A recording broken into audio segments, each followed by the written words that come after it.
संविधान को यदि हमने अच्छे से नहीं जाना और अच्छे से नहीं पढ़ा और उस पर अमल नहीं किया तो न तो हम अपने जाति, समुदाय, वर्ग के प्रति न्याय कर रहे हैं और न ही बाबा साहब अम्बेडकर की शिक्षाओं के प्रति कोई संवेदनशील है।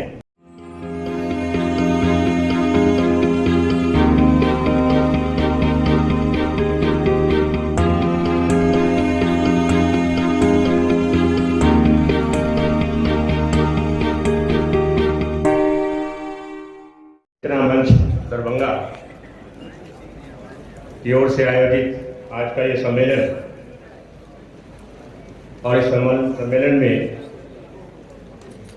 मंचासीन प्रबुद्धजन और इस सभागार में उपस्थित समसम्मानित प्रबुद्धजन को यथायोग्य अभिवादन के साथ मैं इस कार्यक्रम का विधिवत उद्घाटन करता हूं। यह कार्यक्रम समता मूलक समाज, चुनौतियां और निदान इस विषय पर आयोजित किया गया है। समता, समानता, समाजवाद ये ऐसे शब्द हैं जिनसे एक ही प्रकार की ध्वनि उत्पन्न होती हुई दिखाई देती है, परंतु कुछ अंतर इन सभी में है। यदि आप भारत के प्राचीन इतिहास में जाएं तो हम जानेंगे कि 1500 ईसा पूर्व यहां पर आर्य लोग आए, यूरेशिया से आए। पंजाब और अफगानिस्तान के चारागाहों पर चरवाहों के रूप में आए और धीरे धीरे भारतवर्ष में फैलते गए। गंगा यमुना क्षेत्र, बंगाल और इसी तरह से धीरे धीरे पूरे भारतवर्ष में बढ़ते गए। यहां के मूल निवासियों को,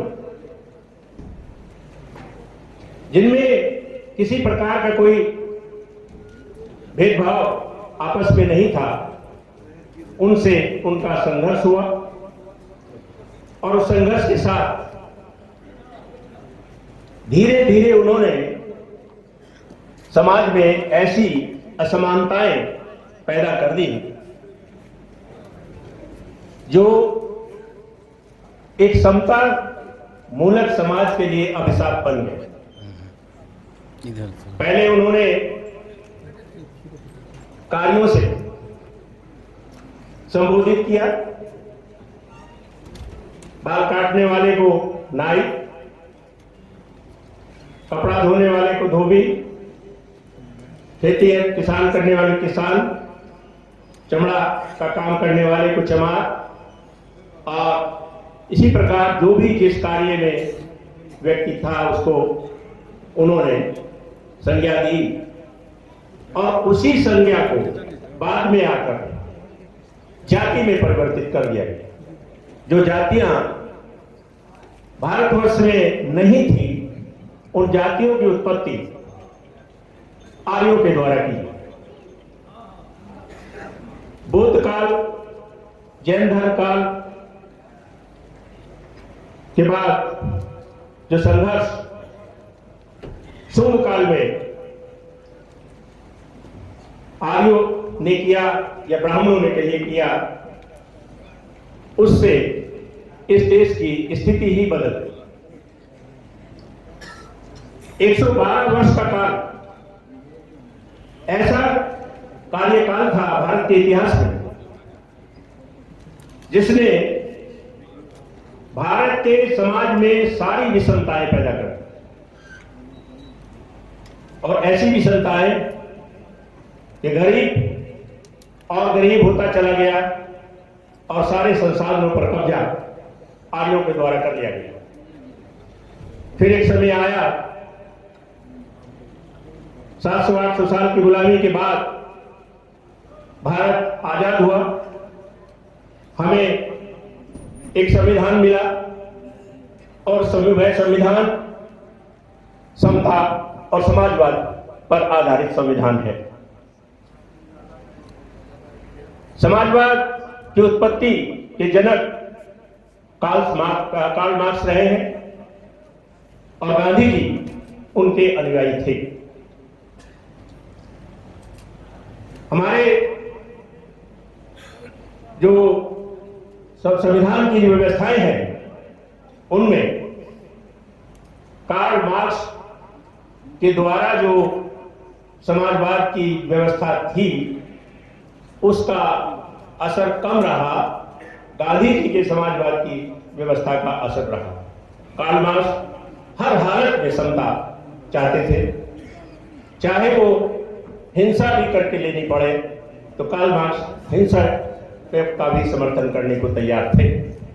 परंतु हमारे संविधान में उस व्यवस्था को नहीं रखा गया और एक आदर्श संविधान बाबा साहब अम्बेडकर ने हमें दिया और इस संविधान को यदि हमने अच्छे से नहीं जाना और अच्छे से नहीं पढ़ा और उस पर अमल नहीं किया तो न तो हम अपने जाति, समुदाय, वर्ग के प्रति न्याय कर रहे हैं और न ही बाबा साहब अम्बेडकर की शिक्षाओं के प्रति कोई संवेदनशील है।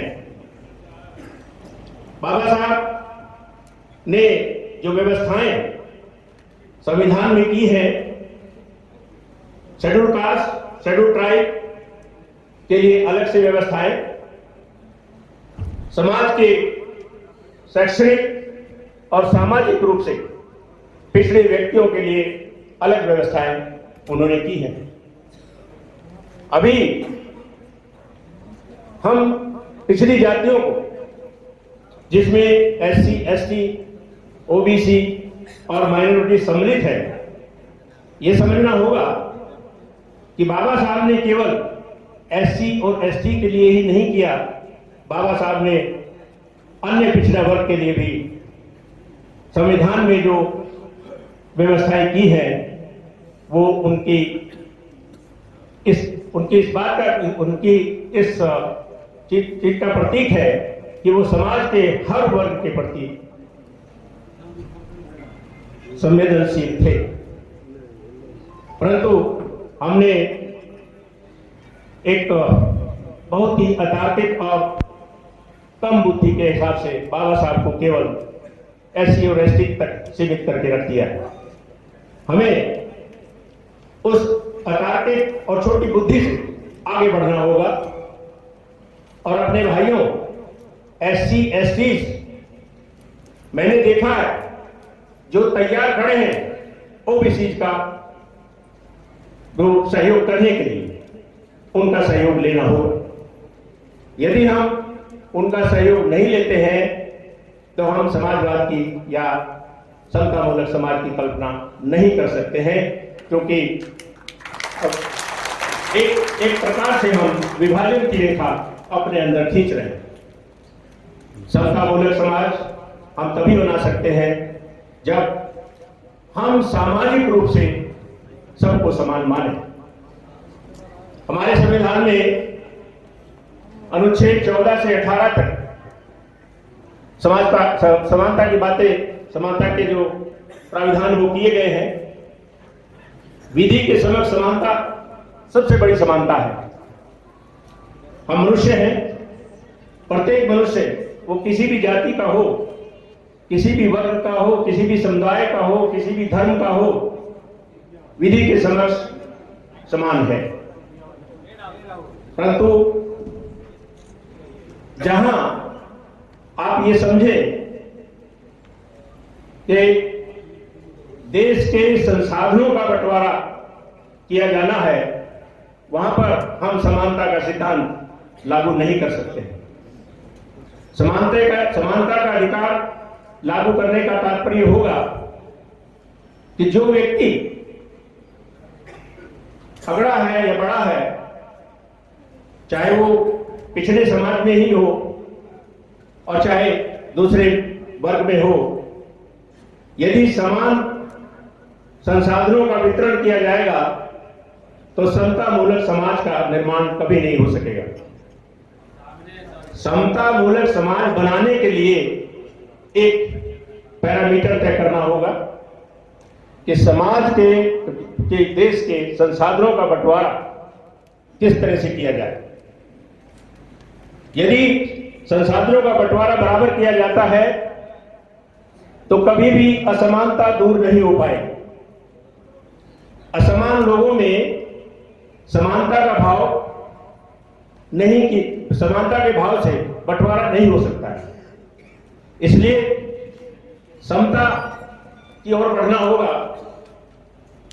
उदाहरण के लिए यदि एक व्यक्ति 100 रुपए है उसके पास और एक के पास 50 रुपए है और एक के पास 25 रुपए है, तो देश के संसाधनों से यदि आपको 25 रुपए किसी को बांटने हैं तो सभी को 25-25 देने पड़ेंगे समानता के आधार पर। तो स्वाभाविक है 100 रुपए वाला 125 पाएगा, हो जाएगा, 50 रुपए वाला 75 हो जाएगा और 25 रुपए वाला 50 हो जाएगा। यहां पर समता का भाव लाना होगा। समता के भाव का तात्पर्य यह है कि देश के संसाधनों में सभी की हिस्सेदारी हो और उनका जीवन स्तर एक समान होने का प्रयास किया जाए।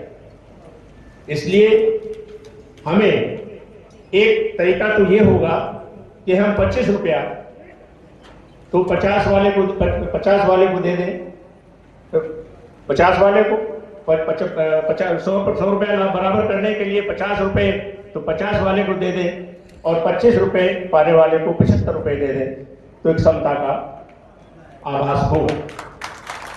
परंतु यहां पर भी असंतोष की भावना बढ़ेगी। समता मूलक समाज का तात्पर्य अगर कार्ल मार्क्स के हिसाब से आप देखें तो यही है। और कार्ल मार्क्स के हिसाब से तो यहां पर भी है कि यदि समाज, यदि आपके पास संसाधन इतने नहीं है तो 100 रुपए वाले के कम कर दीजिए, उससे छीन लीजिए और सब में बराबर कर दीजिए। हमारा देश शांति प्रिय देश है। शांति से यहाँ पर हमें संसाधनों का बंटवारा करना है और उसका तरीका यही है जो बाबा साहब ने सुझाया है और संविधान में दिया है। जैसे एससी और एसटी को उनकी जनसंख्या के आधार पर, उनकी जनसंख्या के अनुसार आरक्षण दे दिया गया है। मैं आरक्षण शब्द की बजाय प्रतिनिधित्व शब्द प्रयोग करना ज्यादा उपयुक्त समझता हूं। उनका प्रतिनिधित्व दे दिया गया। इसी प्रकार से अन्य जातियां जिनमें आप ओबीसी, माइनॉरिटीज इन सबको ले सकते हैं, उनको भी संविधान के अनुच्छेद 16(4) और 15(4) में व्यवस्था करके ऐसे संसाधनों का बंटवारा करने का प्रावधान किया गया है। इसलिए उन प्रावधानों से हमें समता, समानता और समाजवाद तीनों चीज प्राप्त हो जाए। बस फर्क इतना है कि हमें वह किस तरह से प्राप्त करना है। संविधान में सारी बातें होते हुए भी हम न समानता, न समाजवाद और न ही समता, तीनों में कामयाब नहीं हो पा रहे हैं। इसलिए मैं अनुरोध करूंगा सामाजिक न्याय पर कार्य कर रहे सभी सामाजिक संगठनों से कि वह एकत्रित होकर एक आवाज से अपने अधिकारों की मांग करें, जिसमें एससी, एसटी, ओबीसी और माइनॉरिटीज सभी सम्मिलित हैं। और जब हम एक साथ ऐसी आवाज उठाएंगे तो कोई कारण नहीं है कि हम समता मूलक समाज का निर्माण ना कर सकें। इसके लिए शिक्षा, स्वास्थ्य और न्याय तीन ऐसे स्तंभ हैं जिन पर हर व्यक्ति को खरा उतरना होगा, शिक्षित बनना पड़ेगा। हमें अपने बच्चों को उच्च शिक्षा ग्रहण करानी होगी, उनको अंधविश्वासों से बाहर लाकर शिक्षा की ओर मोड़ना होगा। आज हम अपने कितने ही धार्मिक अंधविश्वासों के रहते हुए अपनी शिक्षा को वहां तक नहीं पहुंचा पा रहे हैं जहां पर इस देश में संसाधनों के वितरण के लिए नीति निर्धारित होती है। हम उन पदों तक नहीं पहुंच पा रहे हैं जहां पर हम अपने समाज को कुछ देने के लिए सक्षम हो सकते हैं अथवा उनके विरुद्ध किए जा रहे अन्याय को रोक सकते हैं। इसलिए शिक्षा, स्वास्थ्य और न्याय तीनों पर ध्यान देते हुए हमें एक अच्छे समाज का निर्माण करना है और समता मूलक समाज तभी बन पाएगा जब हम सारे लोग एकत्रित होकर एक ही आवाज उठाएंगे, अपने घर में भेदभाव नहीं करेंगे, अपने भाई से भेदभाव नहीं करेंगे, अपने पड़ोसी से भेदभाव नहीं करेंगे और सबको साथ लेकर एकजुटता के साथ अपनी आवाज को उठाएंगे तो हम समता मूलक समाज का निर्माण कर पाएंगे। इन्हीं शब्दों के साथ ज्यादा समय न लेते हुए, वैसे भी न्यायाधीशों को बोलने का कम होता है, सुनने का ज्यादा होता है और मैं भी वही अपनाऊंगा कि सुनूंगा जितनी देर यहाँ रुकूं। मेरी फ्लाइट भी है, मुझे जाना भी है, इसलिए मैं अपनी बात यहीं पर खत्म करते हुए आप लोगों से पुनः अनुरोध करना चाहूंगा कि सब लोग एकत्रित हो जाओ। SC, ST, OBC और माइनॉरिटी 85%, 15% लोगों से मांगते हुए अच्छे नहीं लगते हैं, पाने के लिए संघर्ष करना होगा। धन्यवाद।